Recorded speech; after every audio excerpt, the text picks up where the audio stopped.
¿Cómo le va, Tania? Bien, profe. Bien, bien. ¿Con frío o sin frío allá en Zimapán?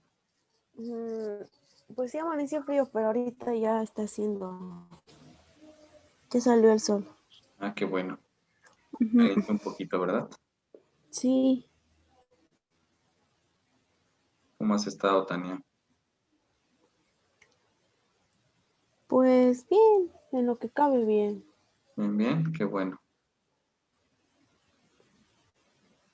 A ver, a sus compañeritas que vayan ingresando. Dulce ya la vemos.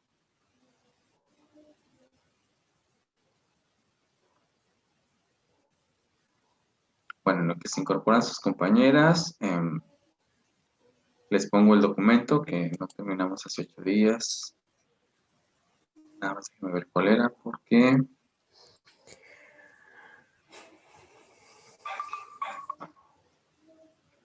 nos hemos ido atrasando. Han sido temas un poquito largos y ya llevamos un atraso. Pero ahorita le echamos ganitas.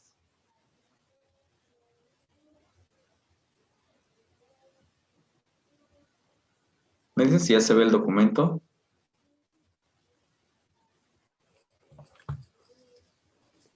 Ya, ¿Ya? Ah, bien.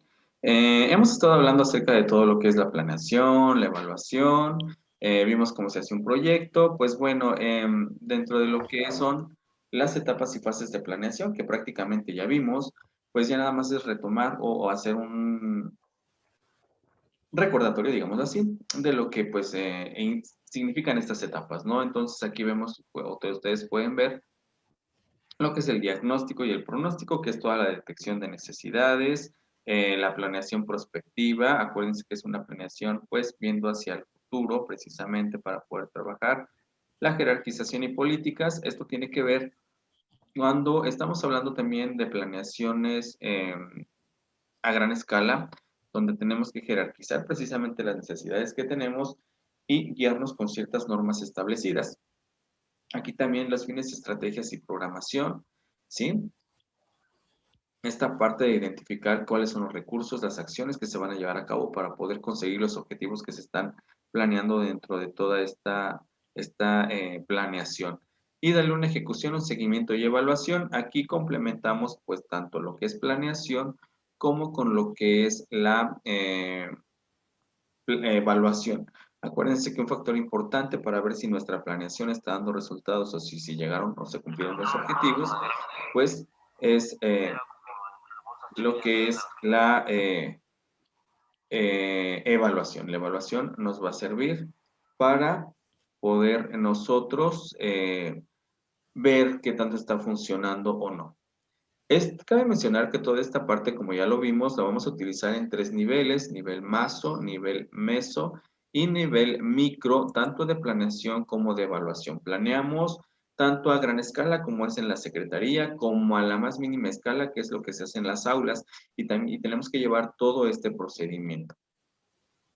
Esta es parte de lo que pues vemos en estas etapas de planeación. Esto que les puse aquí, pues obviamente ya los habíamos tenido. Pero es importante mencionar estas etapas y fases porque es la manera en que en el caso de México se está llevando a cabo su planeación y su evaluación. Es el modelo que se está considerando para poderlo llevar a cabo, ¿sí? Entonces, esto va ligado a las políticas educativas que se tienen en el país. ¿Y qué son las políticas educativas del país? Pues son todo aquello que el gobierno establece que pretende hacer, el conjunto de acciones que pretende llevar a cabo para brindar, en este caso, como lo dice la cuarta transformación, una mejor educación a sus ciudadanos, en este caso a todo el país. Entonces, es el modelo que se sigue o que el gobierno lleva a cabo para poder planear, ¿sí? Para poder planear todo lo que es su educación. Dentro de estas etapas, pues bueno, o dentro de este modelo que se lleva a cabo, pues tenemos todas las características, todos los problemas que tenemos, todas las necesidades y todas las causas. Toda esta parte sería lo que nosotros identificamos como parte del diagnóstico de necesidades. Como estamos hablando, recuerden ustedes que veíamos cuando vimos todos esta parte de planeación, el determinar ciertos escenarios, pues bueno, dentro de lo que es este modelo que se propone, se ponen tres escenarios, es decir, ¿qué podría pasar en estos tres si no logramos uno, a lo mejor logramos el otro, o logramos el otro? Entonces, como que ya tienen ahí visualizado a qué. Cabe mencionar que todo esto que se hace como modelos de planeación, en el caso de la educación a nivel general en México, pues no está para brindar resultados en 6 años, es decir, que cuando termine López Obrador, pues los resultados se van a ver inmediatos, no. Todos estos resultados siempre se planean a más años. Si mal no recuerdo, lo que son los resultados de este nuevo gobierno, espera resultados por ahí del 2050. Peña Nieto en su momento, los resultados que esperaba desde el modelo de educación que estaba presentando, los esperaba para el 2030. Imagínense cuándo acaba su gobierno y cuándo se esperan estos resultados de toda la planeación, de toda la estructura que se está armando para poder visualizar si los objetivos educativos se cumplieron o no. Entonces, mientras todo el tiempo que tiene que pasar para que esto se logre.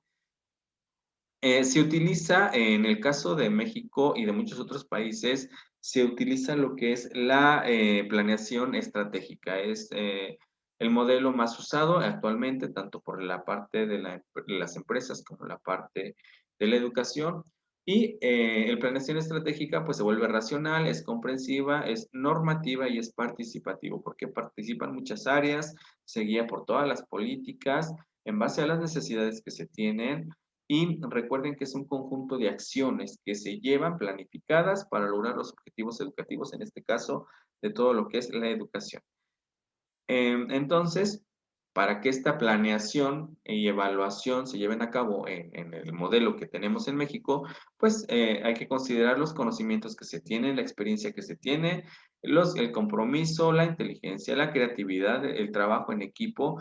Recuerden que una planeación estratégica siempre, al manejar diferentes áreas, pues obviamente es un trabajo en equipo para poderla llevar a cabo, el respeto, la buena voluntad y el realismo crítico, que son parte de lo que estarían puntos relevantes que se tienen que considerar para llevar a cabo esta planeación. ¿Qué es lo que se le da? Pues en 3 etapas se ejecuta esta planeación, que es lo que se está haciendo ya en este momento, se le da un seguimiento y obviamente se evalúa para ver los resultados. Esto ya de alguna manera lo habíamos visto. Ahora, en el caso de México, la evaluación es un aspecto importante y un aspecto importante que se ha estado ya trabajando prácticamente desde 1993, más bien desde antes, cuando inician los tratados de libre comercio, por ahí con la administración de Carlos Salinas de Gortari. La evaluación en la educación empieza a tener una relevancia importante. ¿Por qué? Porque empieza a incorporarse el país a lo que es la globalización, a este proceso de globalización. Y dentro de lo que es el proceso de globalización, una parte que se evalúa y muy importante de los países va a ser su educación.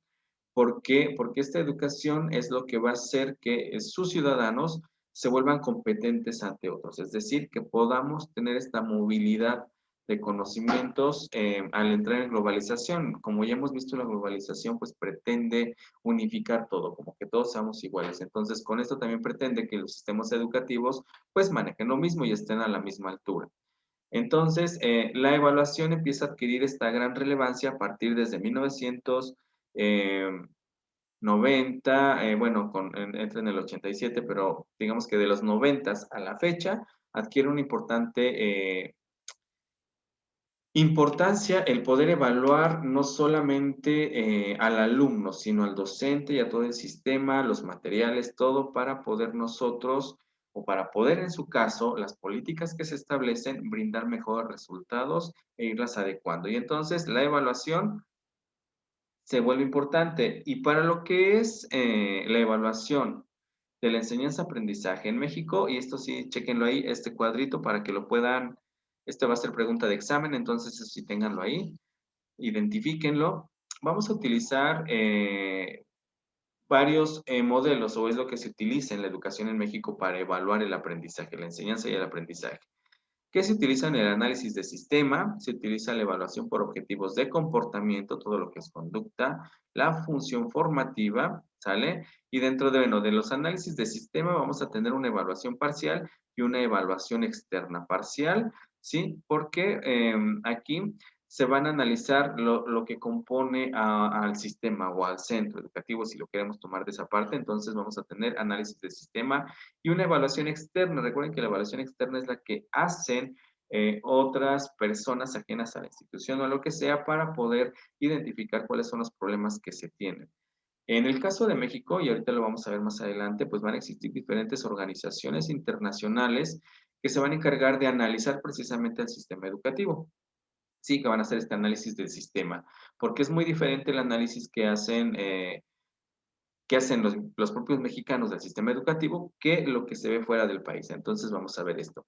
Dentro de lo que es la evaluación por objetivos de comportamiento, ahí vamos a encontrar a la evaluación interna y a la evaluación inicial. Sale la evaluación interna, que son rescatar todo lo que vemos dentro del sistema para poder mejorar, y la evaluación inicial, que es todo el diagnóstico, a partir precisamente de lo que estamos viendo que hay de fallas dentro de la institución, si así lo queremos denominar, ya sea por una escuela, por el sistema, en el aula incluso. Todo esto que estamos viendo, señoritas, no quiere decir que no lo apliquemos también en el nivel aula. Todo esto lo aplicamos a nivel macro, a nivel meso y a nivel micro, ¿sí? Dentro de lo que es la función formativa de la evaluación, pues ahí vamos a encontrar a la autoevaluación y a la evaluación procesual. La autoevaluación es la que nos hacemos a nosotros mismos y la evaluación procesual es esta evaluación que se va dando durante el proceso precisamente de aprendizaje.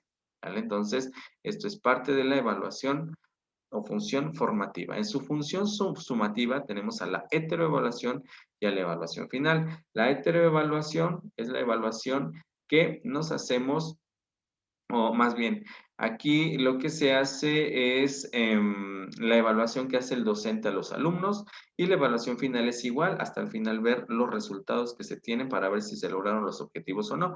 Eso es la heteroevaluación y es la función sumativa. Y en la evaluación global, pues tenemos a la coevaluación, esta coevaluación que se realiza en conjunto de todos, y también tenemos una referencia o evaluación criterial. Aquí es donde se comparan los resultados precisamente para ver qué se mejora. Entonces, todos estos, esta parte de evaluación, todos estos modelos que ustedes ven, son lo que en México actualmente se lleva a cabo para poder evaluar al sistema, o lo decía, desde lo que es el sistema, lo que son las instituciones y lo que ocurre dentro del aula. ¿Sí? ¿Alguna duda hasta aquí, Dulce? ¿No? Tania, ¿alguna duda? No, profe, gracias. ¿Sí nos queda clara esa parte, Patti? Ok. Irene, ¿tenemos dudas? No. ¿Aline? Licenciado, está bien así, gracias. Ok, No, profe, gracias. muy bien. Bien, hablando de toda esta parte de lo que es precisamente la evaluación, la planeación en su nivel macro, que es lo que estábamos viendo como los modelos que se siguen en México, tenemos que abordar parte de las políticas precisamente que implementa el gobierno para poder hacer esta planeación y evaluación del sistema educativo, y que además se traslade pues a las instituciones educativas, pero también sea algo que se traslade a las aulas. Entonces, tenemos que abordar pues su programa sectorial de educación. Este programa sectorial de educación es el que el gobierno actual presenta al inicio de su gobierno y que da a conocer a la ciudadanía, y donde da a conocer cuáles son las metas que se quieren lograr en todas las áreas. No solamente hablando de educación, sino lo que pretende en agricultura, lo que pretende en salud, lo que pretende en Hacienda, lo que pretende en derechos humanos, en fin, presenta estas planeaciones que él tiene esperado, los criterios para poder abordar todo lo que es educación. Debo decirles que por más que estoy investigando, realmente no hay mucho, pero bueno, el programa sectorial de educación que se presenta del 2020 al 2024, entonces tiene todos los objetivos prioritarios, las estrategias y las acciones que se van a llevar a cabo para lograr una mejor educación. Estamos hablando prácticamente de lo que pretende el gobierno actual, ¿sí? La 4T, como ustedes lo ven aquí, pues la cuarta transformación, ¿sí? Dice que pues entre sus políticas está garantizar el ejercicio de pleno de ejercicio del derecho a la educación en todo el país. Esta es dentro de su planeación, si ustedes han puesto atención a toda la política que presenta el actual gobierno, pues nos dice que todos los mexicanos tienen derecho a la educación, el Estado tiene que garantizar la educación desde el nivel, ya lo veíamos, la parte desde educación inicial hasta la educación superior. Entonces, para ello establece 3 ejes generales que va a manejar, que son política y gobierno, la política social y la política económica. Y esto está establecido dentro de su Plan Nacional de Desarrollo. Su Plan Nacional de Desarrollo, digamos lo que es su planeación general que tiene de lo que va a ser todo su gobierno. Y dentro de ese Plan Nacional de Desarrollo vamos a poder encontrar su plan sectorial de educación, que es lo que va a manejar. Les dejo las ligas de los documentos, no sé si ya las vieron. Realmente nos habla un poco más hace un análisis de lo que han sido los gobiernos anteriores, comparándolo con lo que lo va a hacer. Entonces, pues habla de mucha corrupción y todo lo demás que ustedes ya saben. Entonces, él dice que para erradicar precisamente todo lo que los demás gobiernos prácticamente hicieron o no hicieron, él va a desarrollar una estrategia integral donde va a abordar todos los problemas desde la raíz para poder mejorar. Entonces, él considera algo en lo que él coincide con todos los demás gobiernos es que siempre van a poner como primer eje prioritario de sus gobiernos a la educación, siempre la educación, porque una educación va a hacer que la sociedad esté mejor. Y en este caso, pues sigue estando igual, la educación sigue en ese punto importante, en ser el primero. La verdad es que todos lo mencionan igual, pero se queda en el discurso político, porque al final de cuentas vamos a analizar que nuestro sistema educativo, pues no es ni de los mejores, ¿no? Entonces vamos a ver todas las fallas que tiene. Entonces aquí, algo que ustedes pueden ver es que estamos en un gobierno de austeridad, donde, bueno, aparte ha reducido la parte económica o todo el recurso que se le destinaba a la educación para brindar todos los servicios y demás. Vamos a ver que dice que dentro de su administración, pues ya todos los recursos que se dan ya no van a ser como que en toda esta escala que se tenía de bajar los recursos hasta acá, sino aquí lo va a hacer de alguna manera eh, directa, ¿no? Él va a dar esta parte de todos los recursos necesarios, los va a dar de manera directa a través de los programas que ha instaurado, como lo son Jóvenes Escribiendo el Futuro, Becas Elisa Acuña y La Escuela es Nuestra. También por ahí tenemos, vamos a ver que tanto él va a destinar este tipo de recursos como también los gobiernos locales, también los gobiernos estatales van a destinar, pero estamos hablando específicamente de lo que es el gobierno federal. Entonces, va a destinar recursos para supuestamente mejorar la educación. Por una parte, lo vemos en esta parte de becas, pero por otra parte vamos a ver que todo el recurso que destinaban antes para el manejo de instituciones, mobiliario y demás ha sido reducido. México es uno de los países que menos invierte en su educación, es uno de los países que no destina tanto, pero también es uno de los países que gran parte, más del 80% del recurso que se le da a la educación es específicamente para pagar todo lo que son el recurso humano. Se gasta demasiado, aunque no tenemos los docentes un gran salario, se gasta mucho, hay mucho personal y se gasta todo, casi el 100% del recurso se gasta en el pago a los docentes. Y el 20% restante que queda, digamos, es lo que se invierte en escuelas, en mobiliario, en todo lo demás que necesita, ¿no? Entonces, por eso vamos a ver que tiene muchas carencias nuestras instituciones y demás. Aunque se desarrollan muchos programas para esto. Bien, déjenme ver aquí. Se los puse así, realmente vamos a comentarlo. Vamos a ver que en el nuevo Plan Nacional de Desarrollo, lo que él propone es la nueva escuela mexicana, así se llama todo lo que él propone, el conjunto Su Educación, en la que propone todo esto, se llama la nueva escuela mexicana. Entonces, aquí pues él nos habla de que la educación en México tiene muchas desigualdades regionales, sociales, económicas, y él a partir de las políticas que establece en su educación, pues pretende que esto se mejore. Creo que no es nada nuevo del discurso, creo que todos los gobiernos que han pasado pues nos dicen lo mismo. Aquí el chiste son las acciones que se llevan a cabo para que esto pueda lograrse. Propone una estrategia nacional de educación inclusiva. Él habla mucho de esta educación inclusiva. Acuérdense que él habla mucho de una educación humanista, basada precisamente en el humanismo y también por ahí en el constructivismo. Y establece una serie de programas para hacer que la educación funcione, ¿sí? Entonces, pone sistema educativo al servicio de todas las niñas, niños, adolescentes, jóvenes, para que puedan tener acceso a los servicios educativos y toda la educación que él propone debe de estar, ofrecer o garantizar un desarrollo social, cultural, económico y adecuarse a las zonas geográficas de los alumnos, ¿sí? Es una educación inclusiva, ¿sí? Donde reconoce, como dice aquí el documento, las necesidades, los intereses, los ritmos y los talentos de cada alumno, ¿sí? Y pues dentro de las políticas que nos presenta está la Estrategia Nacional de Educación que les mencionaba, Estrategia Nacional de Educación Inclusiva, los programas de Universidades para el Bienestar Benito Juárez García y La Escuela es Nuestra, ¿sale? Que son, digamos, los programas que él va a poner claves a trabajar y que ya están trabajando para lograr los objetivos educativos que se están proponiendo, ¿sale? Como ustedes saben, es un gobierno que siempre está criticando, pues obviamente lo que ha pasado con los anteriores. Entonces, pues él menciona que siempre la educación está al servicio de unos, que hay mala calidad de la educación y que esto es algo que debe de cambiar. Entonces, a partir de toda la serie de becas y demás que está instrumentando, pues él garantiza esta parte de económica para que los alumnos sigan permaneciendo en lo que son o permanecen en el sistema educativo, ¿sí? Entonces, pues bueno, les dejo también ahí la liga para que puedan analizar parte de la política educativa.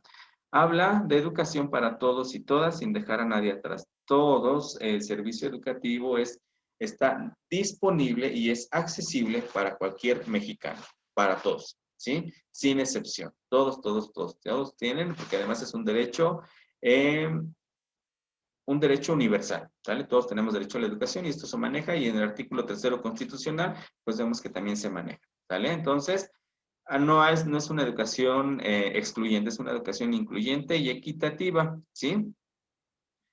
Entonces, todos tienen derecho o todos tenemos derecho a la educación de acuerdo con la nueva administración.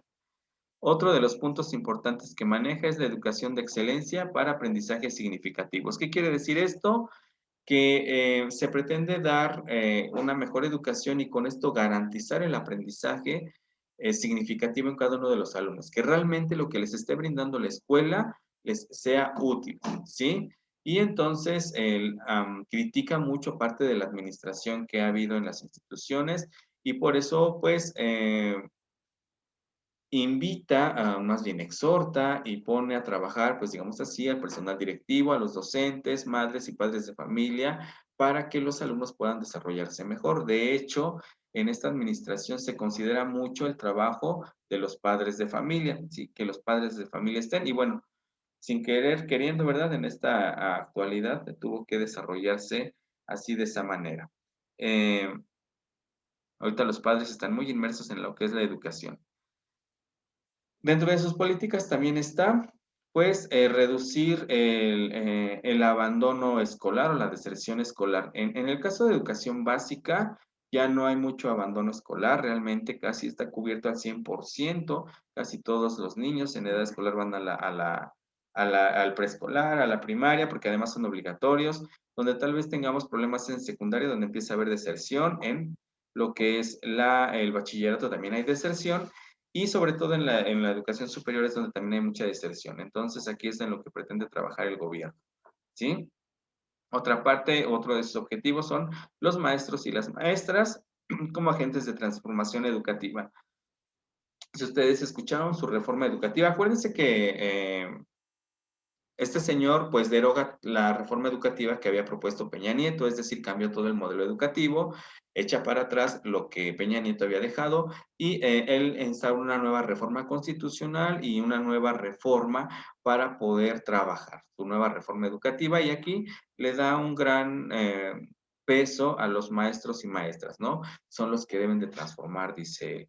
Entonces,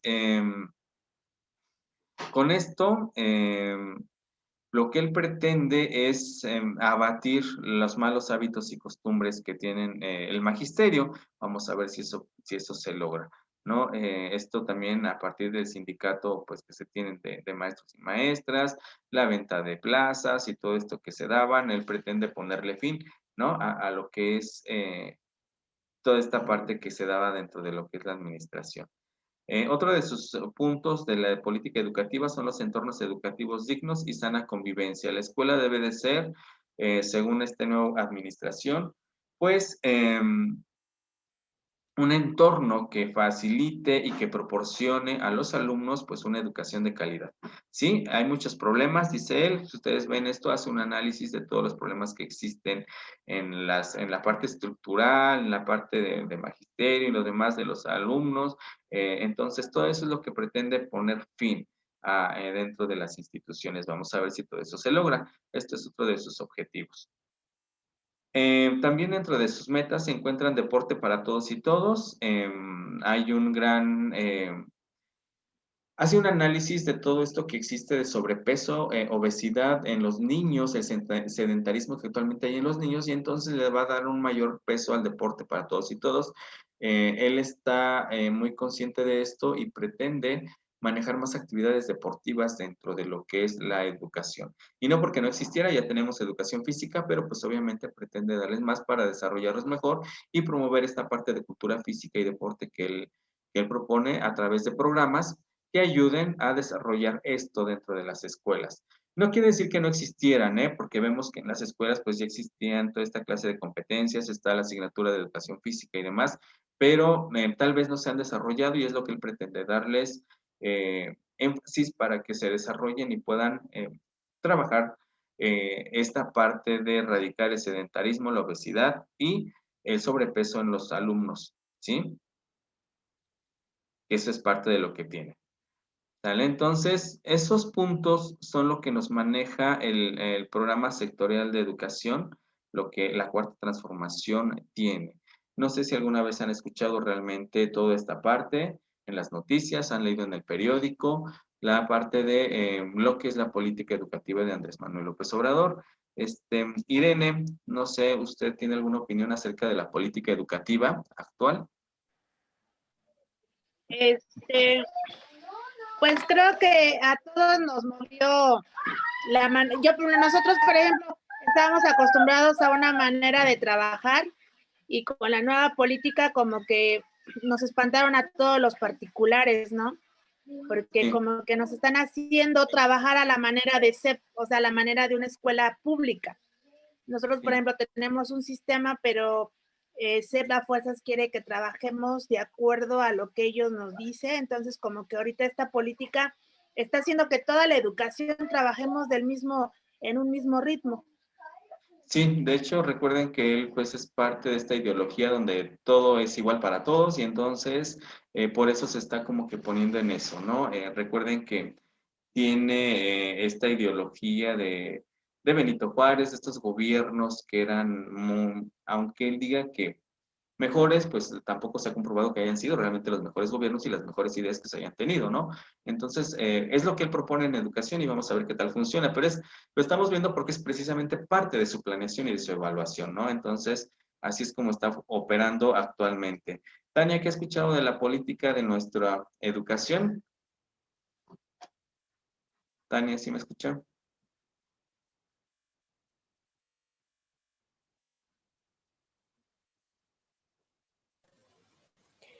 Pues similar a lo que dice Irene de que quieren que trabajemos sobre un sistema según como todo, que irá a haber más beneficios, el que involucran a los papás ahora tienen más, pues están más involucrados en la educación de sus hijos y pues como usted lo dijo, sin querer queriendo, esta vez igual les toca a ellos.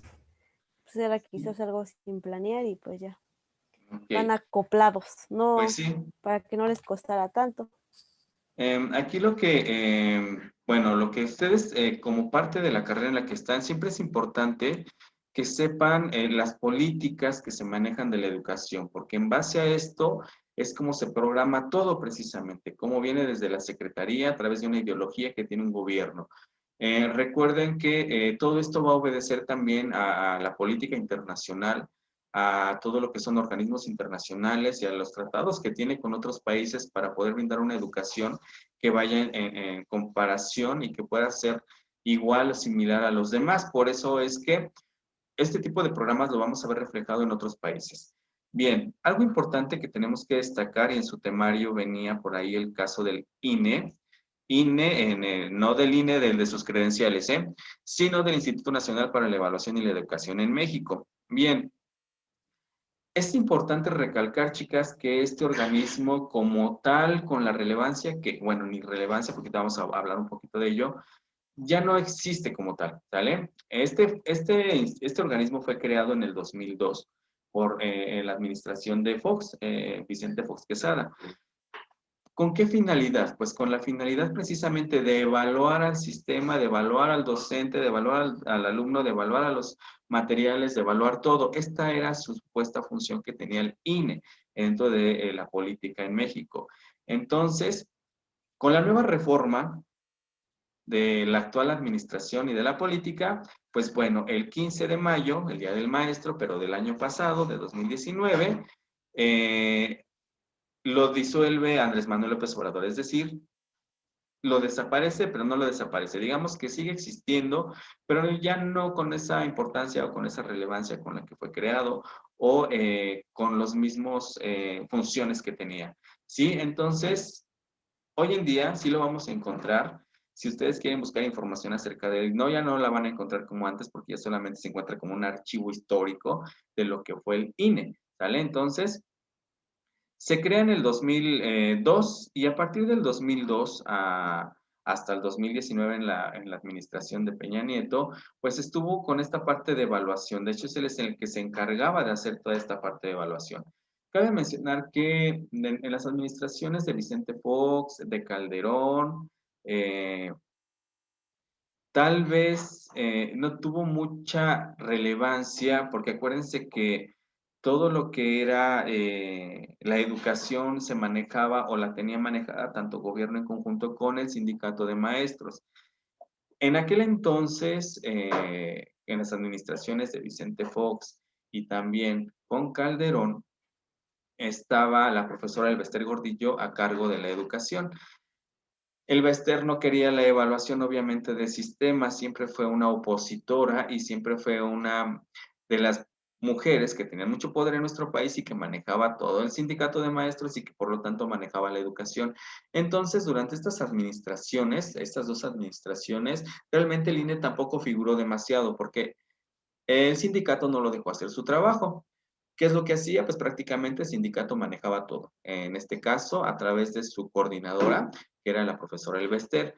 ¿Qué ocurre cuando llega Peña Nieto a la administración? Pues que la encarcelan, ¿verdad? Que la mandan a encarcelar durante toda la administración y con esto pues se acaba este poder que tenía el sindicato sobre esto y el INE empieza a tomar relevancia. Y entonces el INE empieza a través de las políticas educativas del gobierno de Peña Nieto a establecer toda la evaluación para llegar a una plaza, para obtener un ascenso y demás dentro de la Secretaría. Y se empieza a ver un trabajo de evaluación arduo del INE. Trabajo que, como ustedes pudieron ver, le cayó de peso a los profes, mucho, muy de peso, porque no nos gustaba ser evaluados, ¿sí? Y empiezan a ver bloqueos, empiezan a haber cierres bueno, de muchas cosas. Ustedes vieron todo el desastre que se armó con los profes porque se les empieza a evaluar, ¿sí? No querían la evaluación, que este era el trabajo del INE.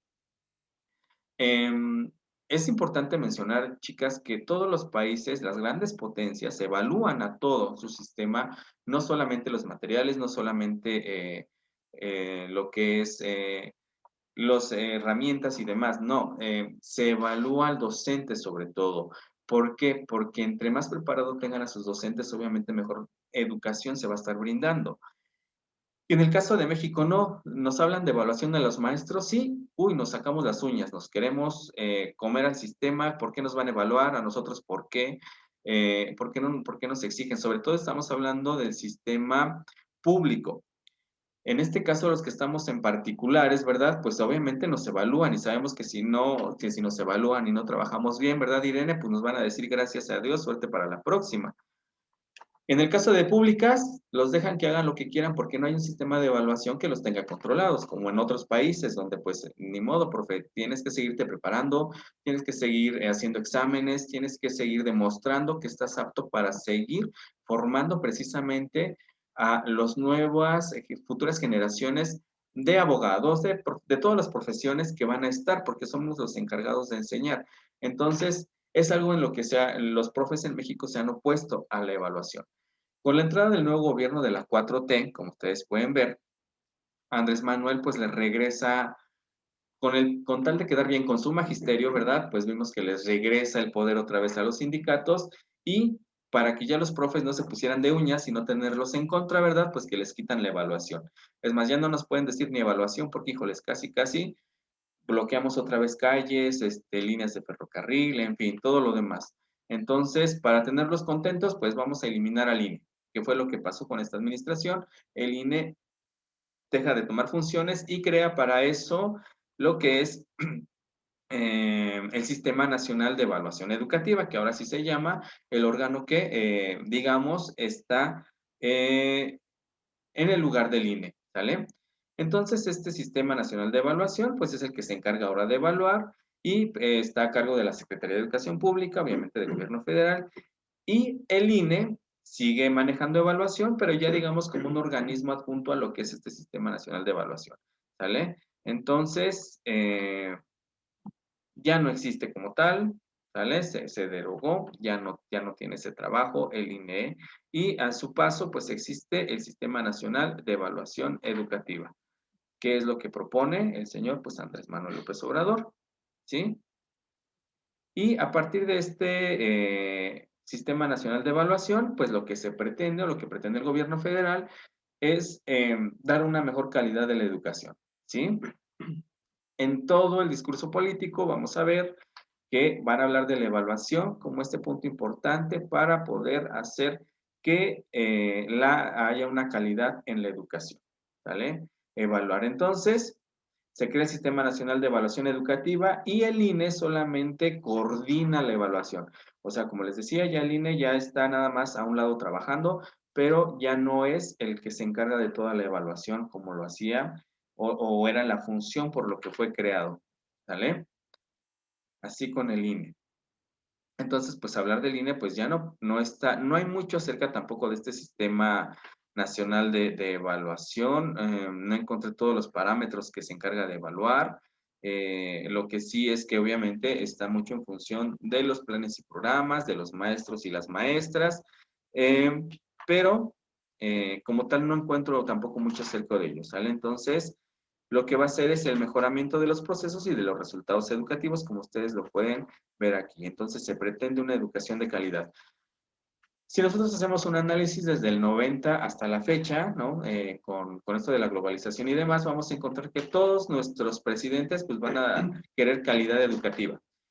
Sin embargo, pues vamos a ver que no se ha logrado en nuestro país, esto no se ha logrado, no tenemos una calidad educativa, a pesar de todo lo que se ha hecho, todos los esfuerzos, lo que se ha implementado en las políticas, vamos a ver que seguimos muy por debajo de muchos países, a pesar de ser un sistema amplio, seguimos siendo un país pues tercermundista en la educación, donde no alcanza los objetivos, porque no hay una inversión del gobierno que realmente haga que la educación adquiera la importancia como lo es en otros países, ¿sí? Entonces vean ustedes la situación política de nuestra evaluación, de nuestra planeación y de nuestro sistema. Ahorita vamos a comentar un poquito de eso. Voy a cerrar esta sesión y regresamos con el tema. Nada más, permítanme un minuto en lo que abro la otra sesión, por favor. ¿Estás bien un minutito?